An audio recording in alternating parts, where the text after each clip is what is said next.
Bismillahirrahmanirrahim. Assalamualaikum warahmatullahi wabarakatuh.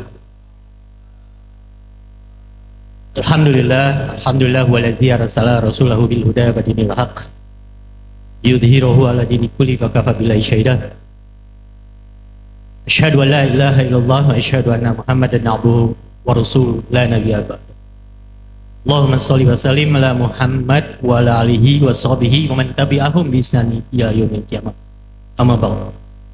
Rabbi shrah sadri wa yassir li amri wahlul 'uqdatam min lisani yafqahu qawli. Rabbi zidna ilma warzuqna fahma waj'alna minal muslimin. Alhamdulillah wa syukurillah. Segala puji dan syukur kita sampaikan pada Nabi. Kepada Allah Subhanahu wa taala yang pada pagi hari ini kita bisa berkumpul bersilaturahim dalam majelis yang insya Allah diberkahi oleh Allah Subhanahu wa taala ini. Salawat dan salam kita sampaikan kepada Nabi kita Nabi Muhammad sallallahu alaihi wasallam serta keluarganya, sahabatnya serta umatnya yang senantiasa istiqomah dalam sunnah-sunnah beliau hingga akhir zaman. Para ustadz sekalian yang dirahmati Allah Subhanahu wa taala,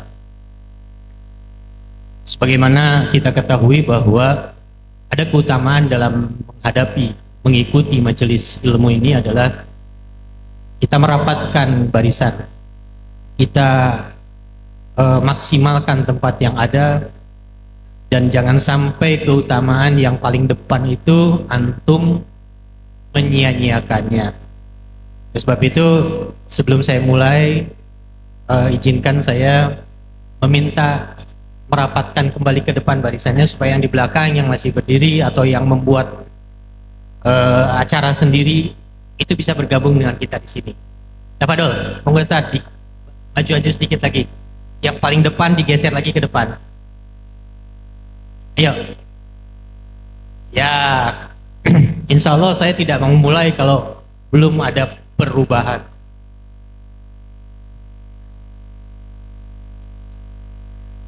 Jangan mager. Ingat, kita sedang berada di taman-taman surga yang dikatakan majelis ilmu itu adalah taman surga. Kita selalu berdoa bahwa kita ingin masuk surga. Maka muliakanlah majelis ilmu. Baik, insya Allah minta izin saya duduk di sini karena disiapkan kursi oleh panitia. Saya tidak pernah meminta kursi atau jabatan apapun, tapi alhamdulillah diberi kursi oleh panitia untuk duduk. Saya minta izin dan mohon maaf kepada Ustaz Sare dan ustaz-ustaz yang lainnya bahwa yang duduk di depan ini tidak lebih baik dari antum sekalian. Allah Maha tahu, Maha mengetahui. Jadi dalam sesi yang berbahagia ini kita sharing saja. Saya diberikan sesi untuk menyampaikan katanya materi utama, tapi sebetulnya 3 atau 4 pemateri terdahulu tadi itu sudah memberikan banyak masukan, memberikan banyak solusi. Jadi sebetulnya tidak ada yang perlu saya sampaikan dalam sesi saya. Semuanya sudah tersampaikan. Tapi insya Allah luar biasa testimoni, sharing dari ustaz-ustaz kalian sebelumnya disampaikan, itu memberikan masukan, inspirasi dan pelajaran buat kita semua. Dalam kesempatan yang berbahagia ini saya diamanahi dengan materi kemerdekaan adalah momen baik, momen yang tepat untuk bebas dari riba. Saudara-saudara sekalian yang dirahmati Allah Subhanahu wa taala, sebelum saya memulai, ingin saya bertanya sedikit kepada para hadirin semua yang ada di sini tentang hakikat kemerdekaan itu apa? Bagaimana Islam memberikan persepsi batasan kemerdekaan itu apa? Apakah kemerdekaan yang dimaksud adalah kita sudah merdeka dari penjajahan Belanda, kita sudah merdeka dari penjajahan Jepang, setelah itu tahun 1945 kita, bangsa Indonesia, menyatakan kemerdekaannya, setelah itu kita dianggap merdeka sampai sekarang? Atau apakah merdeka itu secara harafiah adalah terbebas dari penjajahan fisik, karena tidak ada lagi bangsa lain yang menguasai kita? Atau apakah ada yang belum merdeka sekarang ini di dunia, seperti saudara-saudara kita di Palestina? Nah, pertanyaan ini harusnya sudah terjawab oleh kita semua sebagai seorang muslim. Allah Subhanahu wa taala berfirman yang dibacakan tadi oleh Ustaz Abdul Fattah, Al-Baqarah ayat 256 dan 257. Dalam ayat 256 dikatakan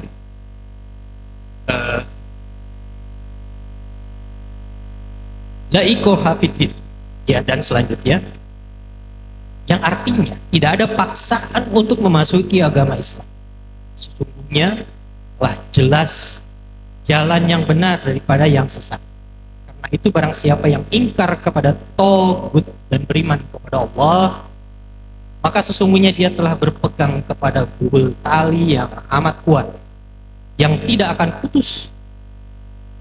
Allah Maha mendengar lagi Maha mengetahui.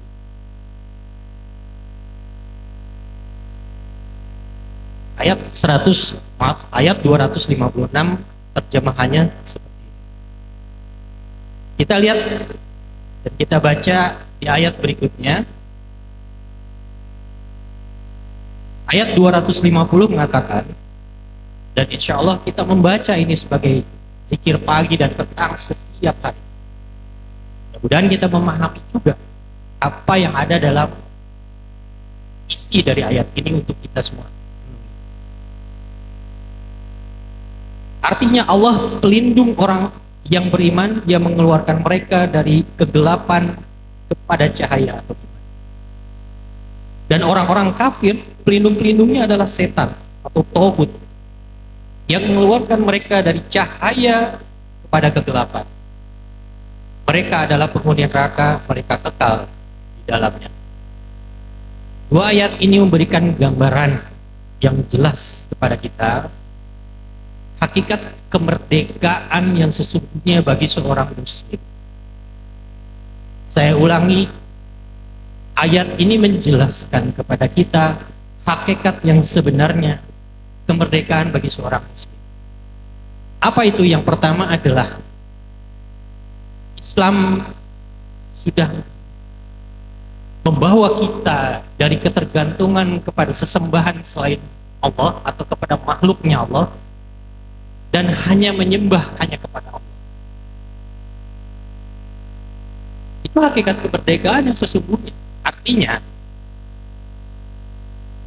kita sudah merdeka Indonesia selama 80 tahun. Bangsa Indonesia merdeka sejak tahun 1945 dan sekarang 2025, artinya 80 tahun ya, merdeka secara fisik ya. Tapi orang muslim itu merdeka itu sudah 1500 tahun. Ketika Rasulullah membawa risalah ini, maka ayat ini diturunkan. Tidak ada lagi penindasan, tidak ada lagi penghambaan.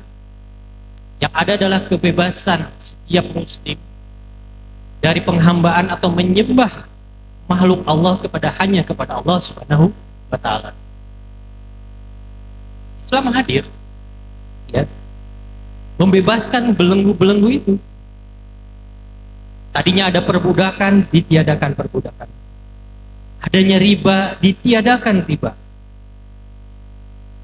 Adanya eksplorasi manusia oleh manusia, ditiadakan.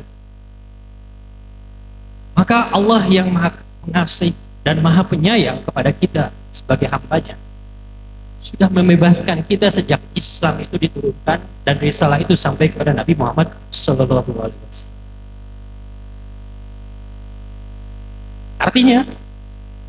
Artinya kebebasan yang sudah kita miliki, kemerdekaan dalam konteks sesungguhnya secara hakiki adalah seperti yang dikatakan dalam surat Al-Baqarah 250.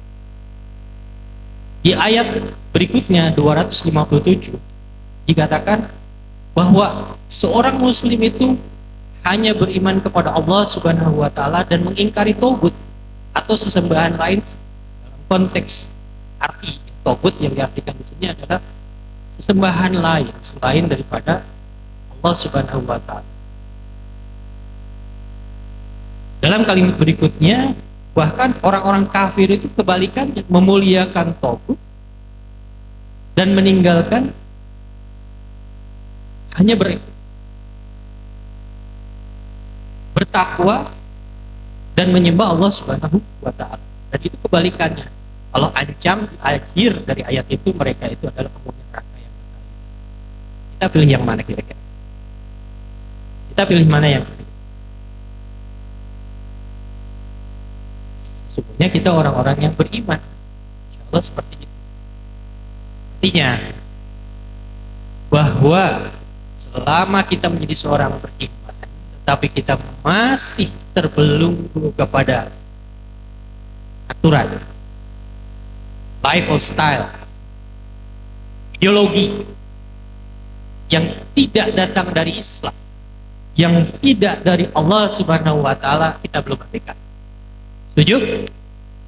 Jangan protes kepada saya, protes kepada yang membuat ayat tadi, Allah Subhanahu wa taala. Kita hanya disuruh beriman kepada ayat itu dan menjalankannya.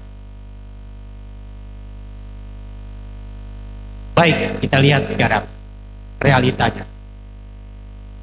Tadi sudah saya jelaskan di awal persepsi kita sebagai orang beriman, sebagai muslim, hakikat dari kemerdekaan itu sendiri. Setuju? Sudah bisa dipahami ya? Nah, realita kehidupan kita sekarang ini bagaimana? Apakah kita sudah berlepas diri dari sesembahan lain hanya kepada Allah? Apakah kita sudah berhukum kepada hukum Allah? Dalam hal kecil saja, dalam sistem ekonomi kita menganut yang namanya sistem ekonomi kapitalis. Sistem ekonomi kapitalis itu memang dibuat oleh manusia, di mana mengenal satu prinsip yang paling mendasar oleh Adam Smith, dikatakan dengan modal sekecil-kecilnya untuk menghasilkan keuntungan yang sebesar-besarnya. Itu tidak berlaku di dalam Islam. Artinya sistem ini adalah tidak adil, tidak fair. Kenapa? Karena dibuat oleh manusia. Padahal dalam sistem ekonomi Islam yang namanya usaha itu adalah mencakup satu aspek yang paling penting adalah keadilan.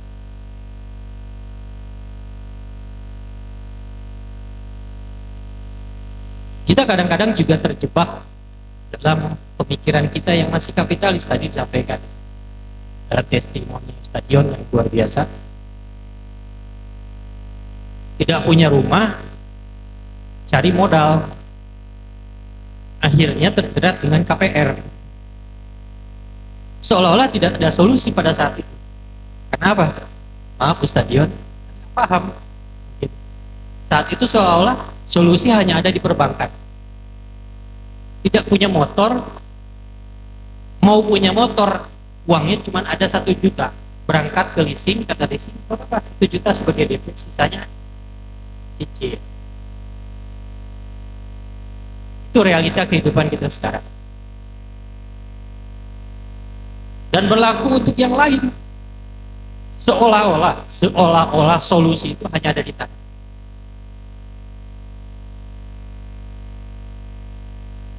Apakah kita sudah merdeka dengan pemikiran seperti itu?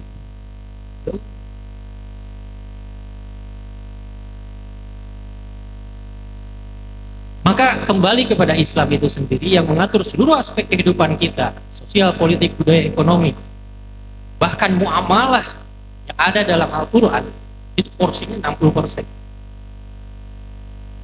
Yang pada akhir ini ditinggalkan, yang pada saat ini itu ditinggalkan. Kita dengan dimensi ibadah 1 dan 2 saja, hubungan kita dengan Allah, hubungan kita dengan diri sendiri, akhlak, makanan, minuman. Ketika kita berinteraksi dalam hal lain, ekonomi, sosial, politik, budaya, kita tinggalkan. Apakah kita sudah merdeka? Belum.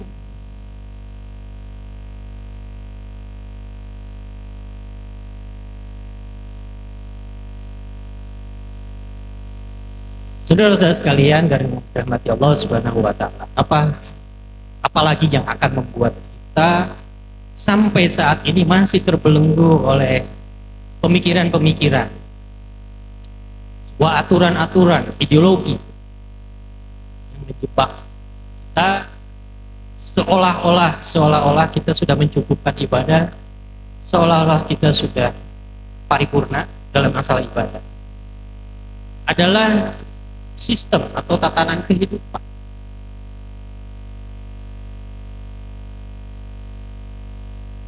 Sistem ekonomi kapitalis itu menggiring kita kepada turunan-turunan aturan-aturan yang lain. Sebagai contoh, dalam sistem ekonomi kapitalis, dalam sistem pemerintahan atau ideologi demokrasi atau sekularisme, itu dua sisi mata uang dengan sistem kapitalis yang tidak bisa dipisahkan. Ketika mengambil salah satunya, maka kita harus mengambil salah satunya. Sadar atau tidak sadar, saat ini kita sedang seperti ini.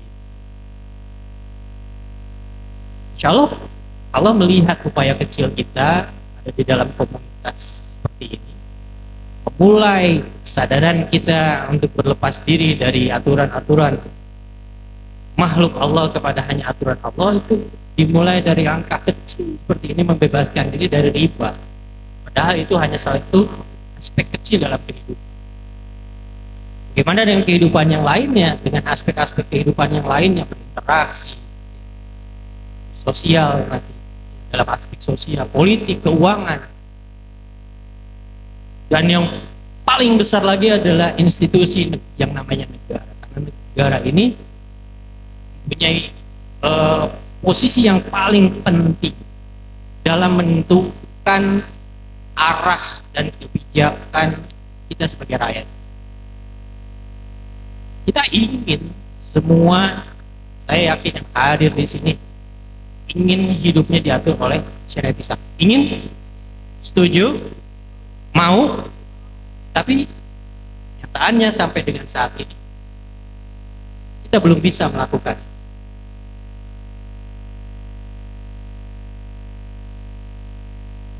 Kita hanya bisa melakukan aktivitas itu secara individu atau dengan komunitas. Saudara-saudara sekalian, amar ma'ruf nahi munkar itu terbagi ada 3. Yang pertama bisa dilakukan oleh individu, oleh kita diri sendiri.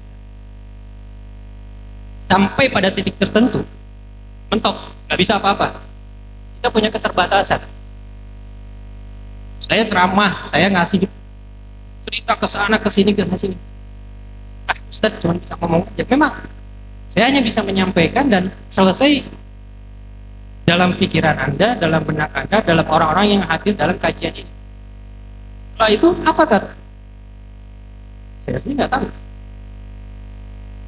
Mentok. Yang kedua, amar ma'ruf nahi munkar itu bisa dilakukan secara kelompok, berjamaah. Makanya ada perintah wa'tasimu bihablillah jami'an wala tafarraqu. Karena kalian itu berjamaah dan jalan kita sedang berjamaah deh. Kalau berjamaah dari dunia 1, sekarang misalnya ada 100, dari Ustaz Iwan mengatakan kalau perlu 200, 300, sebanyak mungkin membuat kantong dakwah untuk mendakwahkan anti riba. Menjadi entry point untuk kesadaran umat Islam dengan membebaskan riba kepada aturan-aturan lain dalam kehidupan Di luar dari riba. Bisa dengan berjamaah.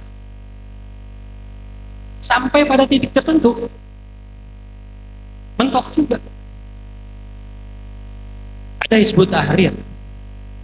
Ada apa lagi? Ada FPI. Ada Jamaah Tabligh dan lain sebagainya. Semua saat ini berdakwah. Semua saat ini melakukan amar ma'ruf nahi munkar. Titik tertentu mentok juga. Tapi ketika Allah berkehendak dakwah yang dilakukan tadi menyentuh kepada hati para penguasa, menyentuh hati para kekuasaan yang berada di sana, dan mereka ingin berubah pemikiran dan perasaannya untuk masuk kepada aturan Islam, sesuatu yang tidak mungkin, sesuatu yang mungkin dan sesuatu yang bukan dikatakan itu tidak mungkin, itu utopis. Nabi Shallallahu Alaihi Wasallam berdakwah di Mekah selama berapa tahun? 13 tahun. Berapa yang dihasilkan? Ya, dalam riwayat hanya sekitar berapa orang yang ikut, anggaplah 30-40 orang, dan mereka berhijrah atas perintah Allah, hijrah ke Madinah dan mendirikan daulah Islam di Madinah selama 10 tahun. Islam bangkit dan Islam tegak di Madinah. Tidak ada yang tidak mungkin menurut Allah Subhanahu wa Ta'ala. Maka kita juga optimis sebagai jemaah yang ada untuk menghijrahkan orang lain kepada yang tadi disampaikan di dalam surat Al-Baqarah 257, ya, minal dzulumatin ila, dari gelap gulita menjadi terang benderang, itu masuk mengajak kepada yang Islam. Tidak mungkin, tidak sesuatu yang tidak sesuatu yang mungkin dan harusnya tidak sulit dilakukan oleh kita semua.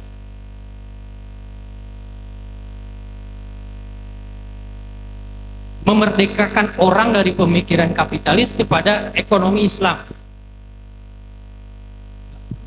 Tidak perlu permodalan perbankan konvensional. Ayo kita bersedekah, memanfaatkan potensi-potensi umat yang ada. Ada yang punya uang, ada yang punya potensial market, ada yang punya pengalaman dalam mengelola barang, mengelola bisnis itu bersama-sama. Lakukan sedekah. Solusi apa? Islam. Alhamdulillah saya ingat Ustadz Hadi pernah datang silaturahim ke rumah Suski dengan saya. Ketika itu ada tawaran untuk membesarkan rumah sakitnya, ya. Dan beliau istiqomah untuk tidak mengambil bantuan dari kita. Saya bilang bagus. Apakah Ibnu Sinanya apa?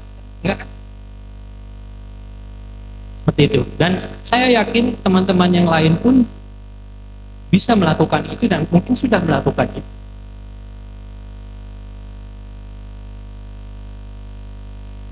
Ketika ikhtiar itu sudah ada, pemikiran itu sudah ada, maka lakukan dengan perubahan pemikiran itu akan adanya perasaan, perubahan perasaan yang menginginkan.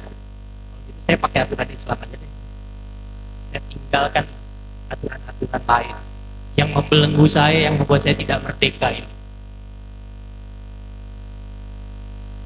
Jangan putur gitu. Jangan putus asa. Nah, cobaannya seperti tadi yang dikatakan, orang-orang beriman itu coba, bener enggak nih istiqomah, bener enggak nih pengen surganya Allah. Am hasibtum an hasibtum tadkhulul jannah, kata Allah. Apa benar kalian itu benar-benar pengen masuk surga, padahal kalian itu belum pernah dicoba. Hadapi cobaan itu dan insya Allah pertolongan Allah akan datang.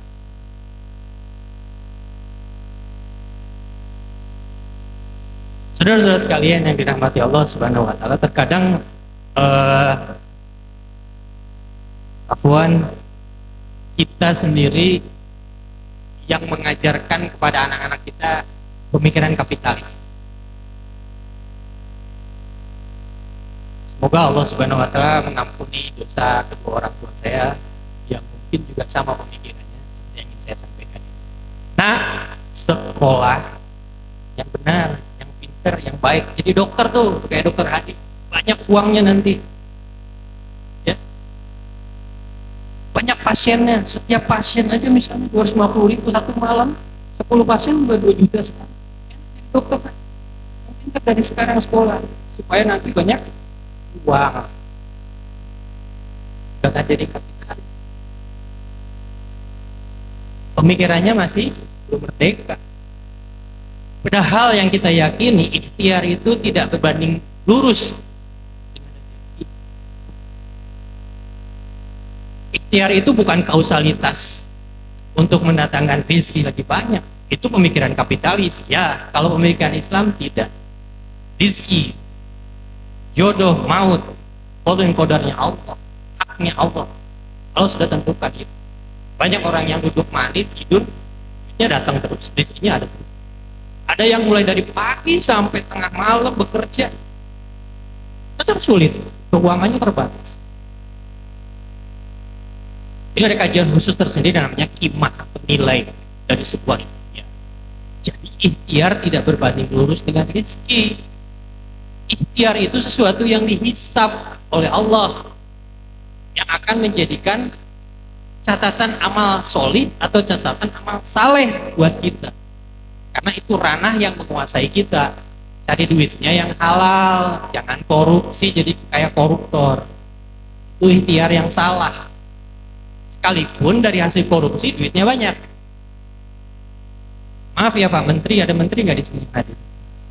Mudah-mudahan nggak ada ya. Mantri pasar.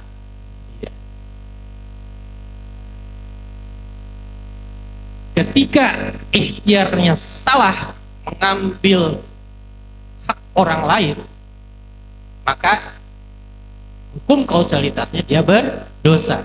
Jadi ikhtiar itu masuk di ranah amal perbuatan yang akan dihisab oleh Allah Subhanahu. Perkara nanti Allah memberikan rezeki itu bukan dari hasil ikhtiar kita.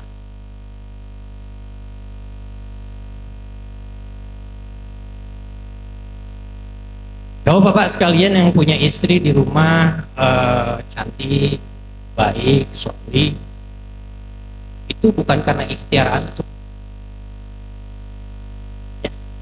Karena istri antum adalah rezeki atau kehendak yang Allah berikan kepada kita, menjadi jodoh kita, pasangan hidup kita yang Allah pilih untuk kita. Buat kita jadi berkah. Belum tentu buat istrinya bilang aduh musibah, jelek banget suamiku. Ya, insya Allah istri kita soleh tidak seperti itu. Tapi ketika kita memahami itu, oh istriku cantik, baik, pintar, ikhtiar saya luar biasa untuk mendapatkan dia. Seolah-olah karena hebatnya dia, bukan. Dia berikhtiar untuk mendapatkan pasangan hidup yang solihah, yang baik, yang berpendidikan, yang akan menjadi madrasatul ula bagi anak-anaknya. Itu berupa ikhtiar kita, ikhtiar seorang suami untuk mendapatkan istri untuk menjadi pembimbing bagi anak-anaknya. Ikhtiar, dan itu diajar oleh pahala sebagai amal. Tetapi berbeda dengan konsep kapitalis, seolah-olah apa yang kita upayakan itu, sehingga ketika kita berhasil, keluarlah bangkok kita, keluarlah rasa sombong kita, seolah-olah istana yang saya buat ini adalah hasil kerja saya. Saya nggak punya apa-apa dulu, ya. Terus saya bangkit 10 tahun membangun ini semua usaha saya. Sekarang unit alat berat saya 100 unit, karyawan saya 3.000. Saya nggak pernah tahu itu pesawat saya ada 2 apa 3 gitu, saya pernah tahu. Bahkan saya sekarang menjadi raja, kata haji itu di Indonesia. Sekarang jadi haji yang jadi raja di Indonesia. Saya tinggal tunjuk aja pejabat mana yang mau dipindahkan. Ada yang begitu ya di negara Konoha ya. Nah, seolah-olah dengan uangnya, dengan hartanya dia berkuasa.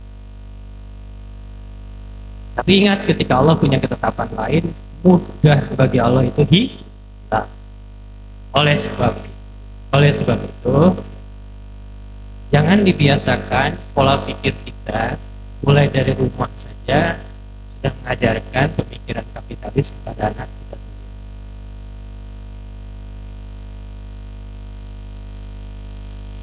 Saudara-saudara sekalian yang dirahmati Allah Subhanahu wa taala, itulah fakta-fakta yang terjadi di dalam konteks kehidupan kita saat ini. Bagaimana dengan riba? Riba itu sendiri itu lahir dari sebuah sistem. Nah, ini yang kita harus mengurai sebuah masalah itu dari pokok permasalahan awal. Teriak ke sana anti riba, teriak ke sini anti riba. Memang riba itu dari mana sih? Harus tahu dulu apa sih penyebab utama, faktor utama yang mempengaruhi bahwa riba ini hidup dalam kehidupan kita. Jadi saya lihat ditayakan 73 pintu riba. Oleh sebab itu, pokok permasalahan yang pertama adalah riba itu lahir dari sebuah sistem, di mana dalam sistem kapitalis, institusi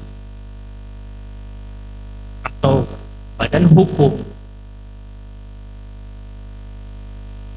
yang bisa memberikan jasa pinjaman atau memberikan jasa permodalan itu diberikan kepada institusi yang namanya perbankan. Ini salah satu contoh saja. Sehingga tidak akan ini terjadi dengan begitu saja ketika aturan itu diterapkan dalam sebuah institusi yang namanya negara. Oleh sebab itu, kita yang hidup di negara demokrasi saat ini, sebuah negara yang bisa kita katakan negara sekular, yang meniadakan atau memisahkan agama dari kehidupan, maka hal ini bisa terjadi, dan ini kita rasakan sampai saat ini. Alhamdulillah ada teman-teman kita yang tergabung dalam ex-bank yang dulu bekerja perbankan konvensional, sangat mengetahui sekali bahwa aturan yang ada di negara Republik Indonesia saat ini, perbankan ribawi atau perbankan konvensional maupun syariah, kita tidak tahu ada titik lemahnya juga di sana, itu masih mengandung dan jelas riba. Jadi didapatkan suatu kesimpulan bahwa kita ini menjadi korban dari sebuah sistem aturan ideologi. Oleh sebab itu, kita tidak terbebas, kita belum merdeka saat ini. Dalam satu titik itu saja kita belum merdeka.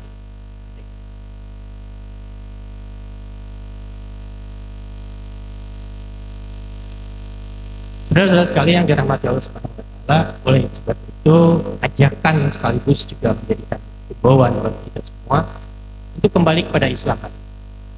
Bagaimana Islam mengatur kehidupan kita, seluruh aspek kehidupan yang ada. Allah telah memberikan satu tuntunan yang luar biasa,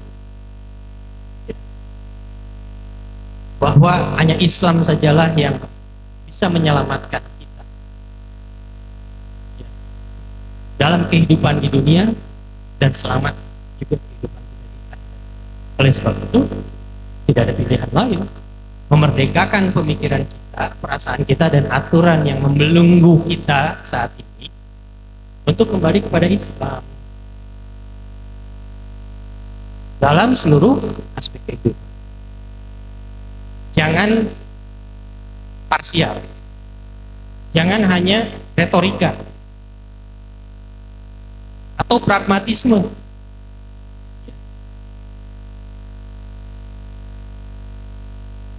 Bahkan mengambil sebagian hukum Allah dan mengkafiri atau mengkufuri hukum-hukum Allah yang lain. Jangan bermain-main dengan itu. Maka yang diinginkan adalah masuk ke dalam Islam di sini apa? Konsekuensinya menerima seluruh aturan yang Allah berikan kepada kita, menjalankan.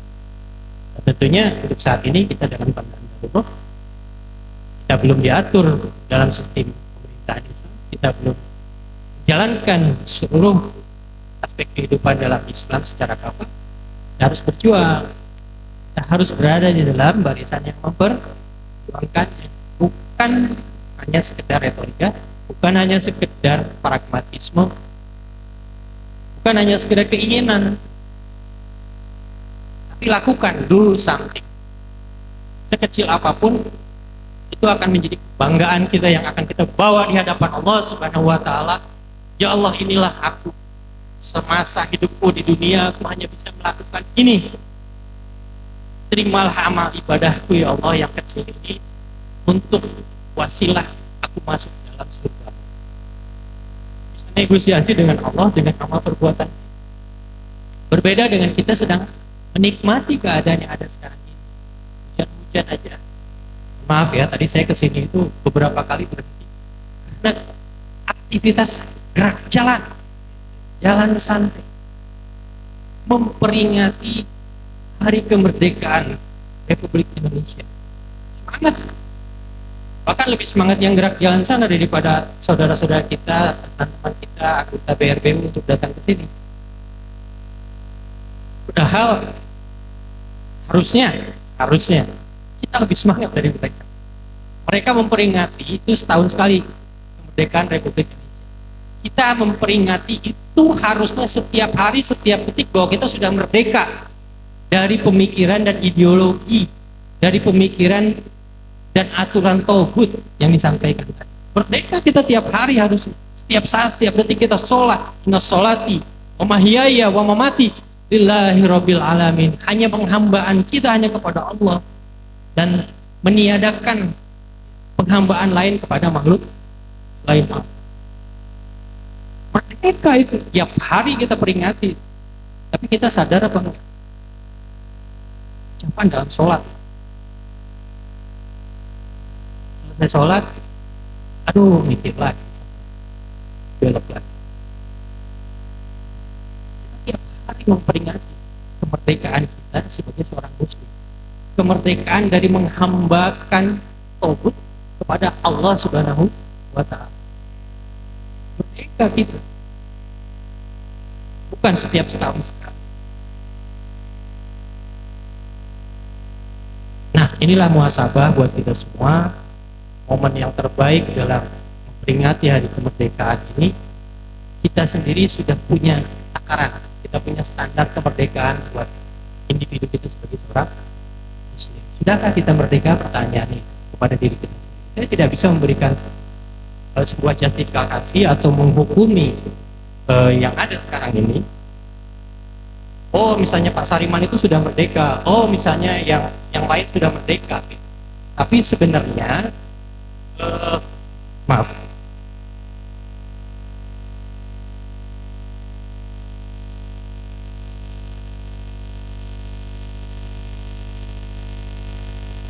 Yang merdeka sesungguhnya adalah orang-orang yang sudah hijrah. Sudahkah kita hijrah? Mudah-mudahan sudah semua ya. Kita niatkan segera mungkin, sesegera mungkin. Perintah Allah seperti itu. Ya.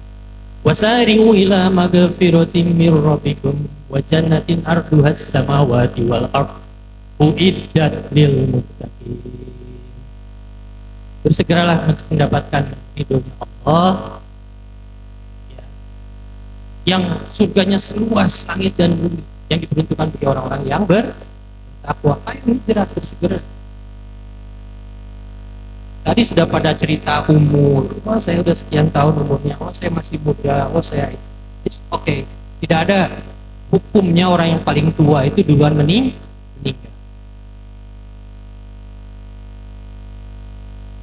Maka bersegeralah untuk segera berhijrah, maka bersegeralah untuk mendapatkan maghfirah. Seolah-olah, saya sampaikan, seolah-olah kita sedang berlari lomba sprint test yang kurang lebih 10 meter lagi itu akan memasuki garis finish. Kira-kira kalau kita di posisi seperti itu, kita akan mempercepat langkah atau lari kita, atau kita akan santai-santai? Harusnya mempercepat, sekalipun kita paling depan ya, terus kita lihat dulu ke belakang, di belakang masih lama, tenang dulu gitu. Pasti tidak, kita akan secepat mungkin untuk memaksimalkan tenaga yang sisa yang kita punya, memaksimalkan waktu yang kita punya untuk segera masuk ke dalam garis finish. Seperti itulah hakikat hidup yang sebenarnya saat ini. Ketika kita diberi kesempatan, sudah mendapatkan nasihat yang baik, contoh yang baik, aturan yang baik, maka maksimalkan sisa hidup kita yang ada ini, seolah kita akan mencapai garis finish dalam waktu yang singkat. Maka insya Allah akan apa yang menjadi cita-cita hidup kita adalah meninggal dalam keadaan husnul khotimah atau taklukan. Amin, amin ya rabbal alamin. Semoga yang ada hadir di sini menerima yang baik yang saya sampaikan, yang buruk dari saya, sesuatu yang buruk dari saya, kebaikan hanya milik Allah Subhanahu wa Ta'ala dan Rasulnya.